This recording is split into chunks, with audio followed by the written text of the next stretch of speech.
नमस्कार मित्रों।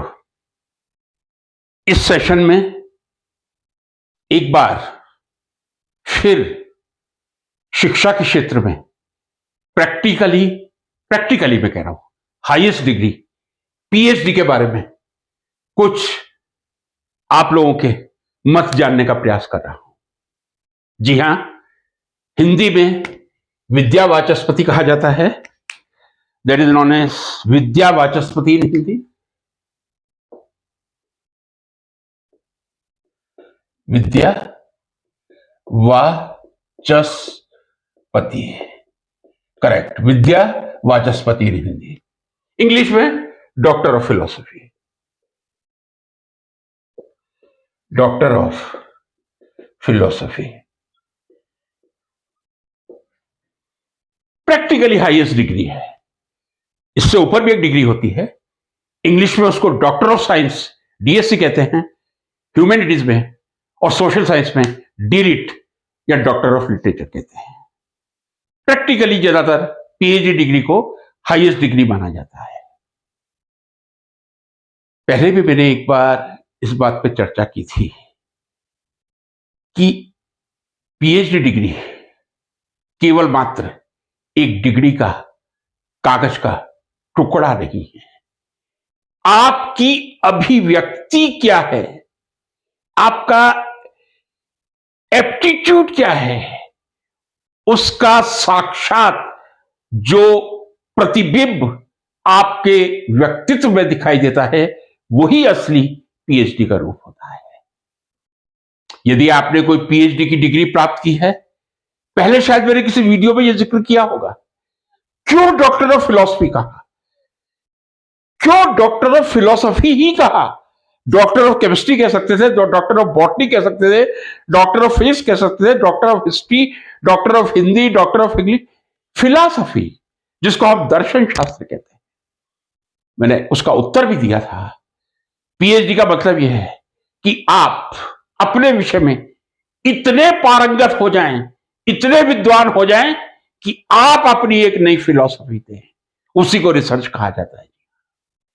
आप अपनी एक नई फिलॉसफी उस विषय पे दें जिस विषय पर आपने 4 साल गहन अध्ययन किया है, चाहे वो आर्ट्स का सब्जेक्ट हो या साइंस का सब्जेक्ट हो। चूंकि ये धारणा है पीएचडी के लिए कि आप चिंतन की उस पराकाष्ठा पर पहुंचे, जिस पराकाष्ठा पर पहुंचकर ही आप अपने विषय वस्तु के बारे में नए बिंदु समाज या राष्ट्र के सामने रख सकते हैं। यह पीएचडी की परिकल्पना रही होगी, ऐसा मेरा मानना है। अब पीएचडी मैंने आपसे कहा सोशल साइंस में भी होती है, लिटरेचर में भी होती है और साइंस में भी होती है। फिर आज का मेरा प्रश्न कंट्रोवर्सी से भरा है। शुरू में ही आपसे कह रहा हूं, जो मैं बातें करता हूं शायद कंट्रोवर्शियल ज्यादा होती है, और कंट्रोवर्शियल बिंदु पर ही चर्चा परिचर्चा होनी चाहिए, ताकि उस पर्टिकुलर विचार मंथन के बाद केवल मेरे विचार नहीं, एक समाज के, एक शिक्षा वर्ग के, शिक्षाविदों के विचार के बाद उस बिंदु पर कोई अंतिम निर्णय लिया जा सके। साइंस, डॉक्टर ऑफ फिलॉसफी, मैं समझता हूं बहुत कठिन कार्य है। दिखने में बहुत आसान लगता है, लेकिन प्रैक्टिकली जब आप मैदान में उतरते हैं बहुत कठिन लगता है। 2 तरह से अभी तक पीएचडी हो रही थी। यह भी एक विसंगता है, पार्ट टाइम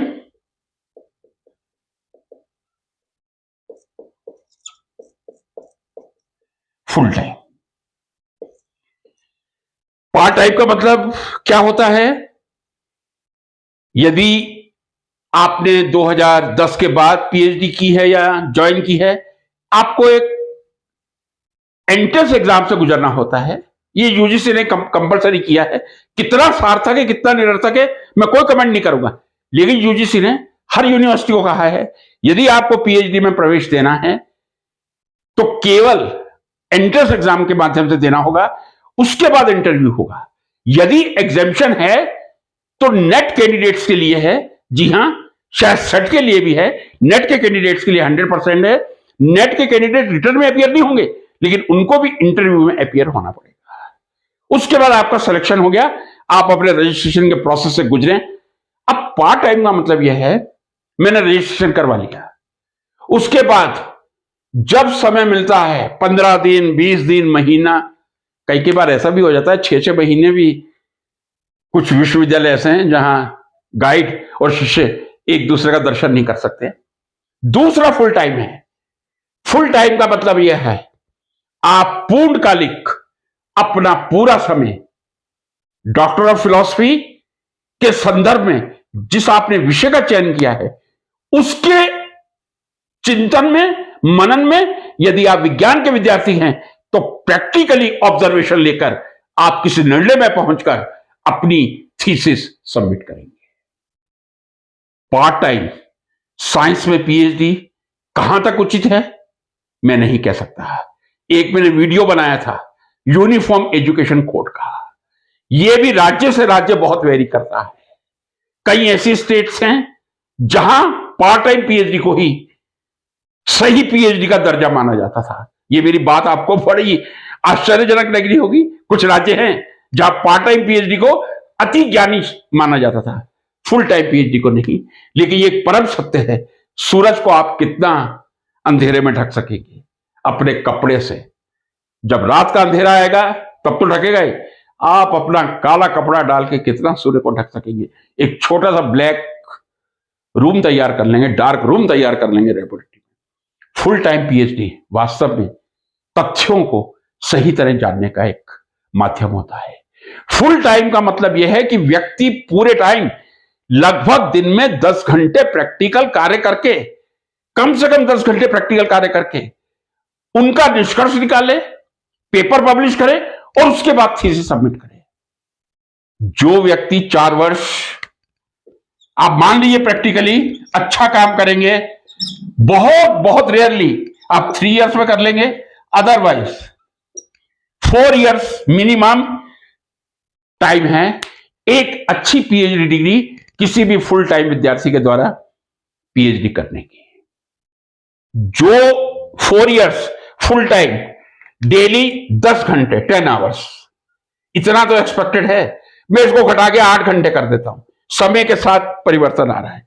अब आप जरा 365 इंटू 4 कर लीजिए, 4 साल इंटू 8 आवर्स कर लीजिए, कैलकुलेट कर लीजिए कितना आंकड़ा जाता है। हजारों में चला जाएगा, घंटों में। वही पार्ट टाइम पीएचडी यदि साइंस जैसे विषय में हो रही है, सोशल साइंस और लिटरेचर में, आप रात्रि को अध्ययन करके, किसी भी तरह अध्ययन करके आप उस डिग्री को प्राप्त कर सकते हैं। लेकिन विज्ञान में पार्ट टाइम पीएचडी कहां तक उचित थी, मैं थी कह रहा हूं। लगभग 4 या 5 वर्ष पहले हमारी महान विश्वविद्यालय अनुदान आयोग, यूनिवर्सिटी ग्रांट्स कमीशन ने एक आदेश पारित किया, अब साइंस में पीएचडी जो होगी वो फुल टाइम ही होगी। बहुत खुशी हुई, मुझे तो बहुत खुशी हुई थी कि कम से कम जो पीएचडी वर्ड है, डॉक्टर ऑफ फिलॉसफी है, या दर्शन की पराकाष्ठा तक पहुंचने का जो लक्ष्य है, कम से कम पूर्ण समर्पण भाव से होगी तो वो ज्यादा सही होगी। प्रश्नवाचक चिन्ह अभी भी है। कितने विश्वविद्यालय ऐसे हैं जहां ईमानदारी से फुल टाइम पीएचडी हो रही है साइंस में। अब की वर्तमान बात कर रहा हूं यूजीसी के नियम के बाद की, यूजीसी का नियम आने के बाद की फुल टाइम ही होगी। कितने पार्ट टाइम कर रहे हैं, कितने फुल टाइम कर रहे हैं? क्या यूजीसी ने कोई इस पे मापदंड रखा है, कोई कंट्रोलिंग पावर रखी है कि यदि फुल टाइम है तो समय समय पर उसका मूल्यांकन होना चाहिए, एक रजिस्टर बनना चाहिए रिसर्च स्कॉलर का, उसको लिमिटेड लीव्स मिलती हैं। आज तो स्कॉलरशिप 33,000 जेआरएफ की है, 37,000 एफआरएफ की है। ये एमएससी के स्टूडेंट के लिए शायद काम का हो सकता है। यदि आप जेआरएफ क्वालिफाई कर लेते हैं तो certainly you will get 33,000 after 2 years of successful. Earlier the amount was very meager, no matter to discuss, होगा 400-600 रुपए महीने का, यही जेआरएफ की स्कॉलरशिप।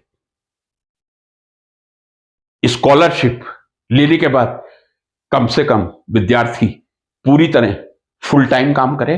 ये गाइड की भी मोरल रिस्पॉन्सिबिलिटी है, यूनिवर्सिटी की भी रिस्पॉन्सिबिलिटी है, वाइस चांसलर की भी मोरल रिस्पॉन्सिबिलिटी है।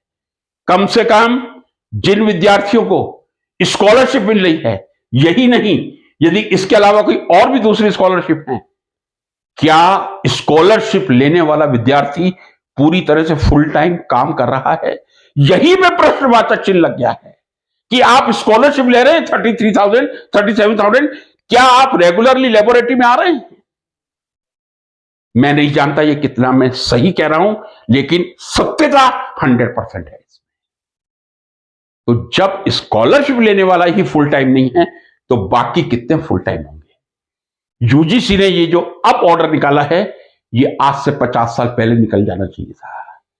साइंस की पीएचडी, मैंने आपसे कहा, कैलकुलेशन के साथ कह रहा हूं, यदि आप लिटरेचर सर्वे, जो पीएचडी का एक बहुत बड़ा कंपोनेंट होता है, आपने जो केमिस्ट्री में सब्जेक्ट सेलेक्ट किया है, हिस्ट्री में किया है, हिंदी में किया है, गुजराती में किया है, आप पूरा लिटरेचर देखें, कहीं उस पर कुछ संशोधन या शोध कार्य हो तो नहीं है। जब तक आप लिटरेचर सर्वे नहीं करेंगे, आपको कैसे मालूम होगा कि जो आप अपनी फिलॉसफी देने जा रहे हैं वो नहीं है? इसलिए लिटरेचर सर्वे किसी भी पीएचडी की पहली सीढ़ी होती है। आप लिटरेचर सर्वे कीजिए। 6 महीने का समय कम से कम, यदि 8 से 10 घंटे व्यक्ति पूरी तरह पुस्तकालय में बैठता है या आजकल ई जर्नल देखता है, मैं समझता हूं 6 महीने का समय लिटरेचर सर्वे में लगता है। 4 इयर्स में 365 इंटू 4 इंटू 8। अब पार्ट टाइम में मैं कैलकुलेट नहीं करूंगा। सैटरडे को नहीं, संडे को लेबोरेटरीज बंद होती हैं।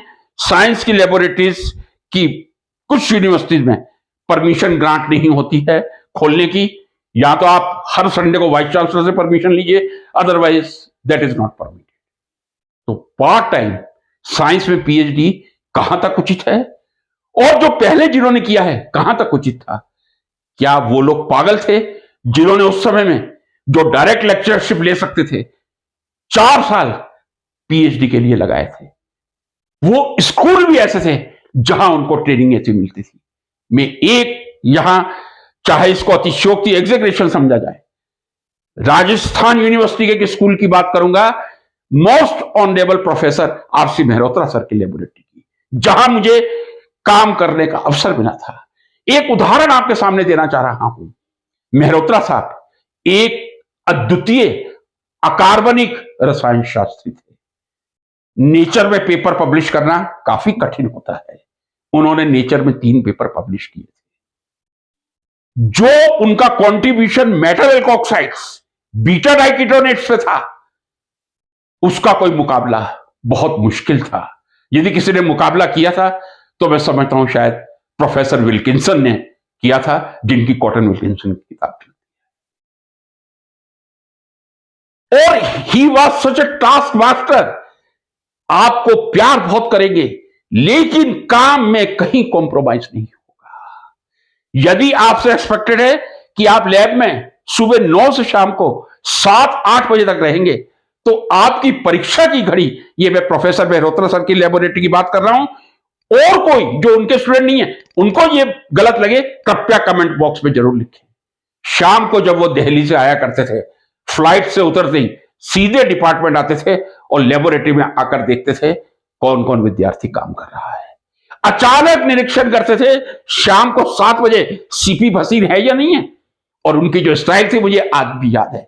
लेबोरेटरी की तरफ चलते आते थे, भसीन साहब हैं क्या? अब मैं शर्मिंदा हो जाता था। मेहरोत्रा सर मेरे को भसीन साहब कहें, पानी पानी हो जाता था। मैं आज भी उनके पैर के अंगूठे के एक पार्टिकल के बराबर नहीं। उन्होंने लगभग 130 या 40 पीएचडी करवाए हैं। मैं नहीं समझता शुरू के 3 या 4 पीएचडी जो उन्होंने शायद लखनऊ में करवाए थे, काफी सीनियर लोग थे जो उनके हम उम्र थे। जहां तक मैंने देखा है अपने जीवन में 80 से 2004 में उन्होंने अपनी अंतिम श्वास ली थी 11 जुलाई को। हर स्टूडेंट फुल टाइम ही लिया करते थे। एक स्टूडेंट मैंने प्रोफेसर मेहरोत्रा सर की लैब में नहीं देखा था जो पार्ट टाइम स्टूडेंट। 4 साल मैंने भी वर्क किया था। अब सुनिए आप किस तरह वो हार्ड टास्क मास्टर थे। 4 साल काम करने के बाद, चूंकि मेरी स्कॉलरशिप खत्म हो गई थी, मुझे नवलगढ़ पोद्दार कॉलेज में नौकरी करनी पड़ी थी। चूंकि मेरा प्रैक्टिकल वर्क पूरा हो गया था, Tata institute of fundamental research Bombay में 2 महीने काम किया था, उसके बाद में गया था। लेकिन मेरी थीसिस 87 में सबमिट हुई थी, क्योंकि जब जब मैं छुट्टियों में आता था वो व्यस्त रहते थे और मेरी इतनी हिमाकत नहीं होती थी कि मैं उनसे कहूं कि आप ये काम छोड़ के पहले मेरी थीसिस देखिए। 87 I did join on 1st September 1980. I could submit my thesis in 1987. Otherwise, I could submit my thesis in February 1985 if I would had not joined the Poddar College, Navalkar. इस तरह के उस्ताद, इस तरह के teacher, इस तरह के philosopher guide जब मिलते हैं तब जिंदगी में बहुत कुछ सीखने को मिलता है। तो पार्ट टाइम पीएचडी कितनी उचित है, ये मैंने एक उदाहरण प्रोफेसर मेहरोत्रा सर, चाहे कितना भी बड़ा व्यक्ति कोई ना हो, कितनी भी बड़ी रिकमेंडेशन क्यों ना हो, शिक्षा मंत्री की रिकमेंडेशन उनके पास आया करती थी, लेकिन फुल टाइम ही होगी तो पीएचडी होगी। इसी का परिणाम था 5 वर्ष वो दिल्ली विश्वविद्यालय के बहुत सफल वाइस चांसलर रहे थे, राजस्थान यूनिवर्सिटी के भी वाइस चांसलर बीच में रहे थे। उसके बाद 5 साल इलाहाबाद यूनिवर्सिटी के वाइस चांसलर रहे। बहुत सुंदर प्रशासक, बहुत सुंदर रसायनज्ञ, बहुत सुंदर रसायन शास्त्री, बहुत सुंदर शिक्षक। भाग्य से ऐसे शिक्षक मिलते हैं, मैं उन भाग्यशाली में हूं। अपनी बात पे वापिस आते हैं। कृपया यूजीसी को एक लगाम लगानी चाहिए कि यदि आपने एक नियम निकाला है तो पीएचडी फुल टाइम होनी चाहिए, पार्ट टाइम नहीं होनी। मित्रों, एक और बात करना चाहूंगा जिसका मैं शुरू से विरोधी था, लेकिन यूजीसी ने 3 साल पहले ही यह नियम लाया है। मैं एमफिल का हमेशा विरोधी रहा हूं और मुझे याद नहीं कि राजस्थान यूनिवर्सिटी में केमिस्ट्री में तो कभी चली ही नहीं, बाकी कुछ सब्जेक्ट्स में चलती हो तो मैं नहीं कह सकता। शुरू से मेरा यह मानना है एमफिल की कोई उपयोगिता नहीं है। आप कैंडिडेटों को करवाएं तो पीएचडी करवाएं, एमफिल ना कराएं। और मैं पूरे आत्मविश्वास से, ईमानदारी से कह रहा हूं, जब उत्तर गुजरात हेमचंद्राचार्य जी के नाम पे जो है हेमचंद्राचार्य उत्तर गुजरात विश्वविद्यालय में ये कोर्स चलता था, क्योंकि ये ऑप्शनल था, ग्रांटिनेट था, इसमें एक लेक्चर के 400 या 500 रुपए मिलते थे। मैं 2 या 4 लेक्चर लिया करता था रिसर्च मेथोडोलॉजी पढ़ाने के लिए, केवल 4 या 5 कभी ले लिए, पैसा नहीं लेता था, लेकिन कोई एमफिल नहीं करवाता था। एक ही ऐसा अवसर आया था 2016 में, जब मेरे पीएचडी के विद्यार्थी ने एमफिल किया था। ये भी एक दर्द भरी दास्तां है, क्योंकि हम मेरिट बेस्ड सिलेक्शन कर रहे हैं तो हम हर चीज के नंबर जोड़ते। चूंकि मेरा पीएचडी विद्यार्थी था, ये मेरी मॉरल ड्यूटी थी कि मैं उसको एमफिल करवाऊं, तो 3 दूसरे विद्यार्थियों की रिक्वेस्ट पे मैंने उनको भी करवा दी थी। लेकिन मैं यही कहूंगा एमफिल के लिए यूजीसी को, हजूर बहुत देर कर दी आपने, आते आते बहुत देर कर दी, हजूर आते आते बहुत देर कर दी। 40 साल 50 साल पहले जो नियम बनने चाहिए थे वो यूजीसी अब बना रही है कि एमफिल की कोई आवश्यकता नहीं है, एमफिल कंसीडर ही नहीं करेंगे, जिन्होंने कर लिया आप छुट्टी जाइए, और पीएचडी फुल टाइम होनी चाहिए। ये यूजीसी को अब समझ में आ रहा है। कृपया पीएचडी डिग्री की इंपॉर्टेंस को बनाए रखें। जिस दर्शन शास्त्र की फिलॉसफी की कल्पना करते हुए इसका नाम डॉक्टर ऑफ फिलॉसफी रखा है, कृपया उस फिलॉसफी को हम गाइड और स्टूडेंट सभी सार्थक बनाने का प्रयास करें। यही मेरा देश के शिक्षाविदों से निवेदन है। नमस्कार।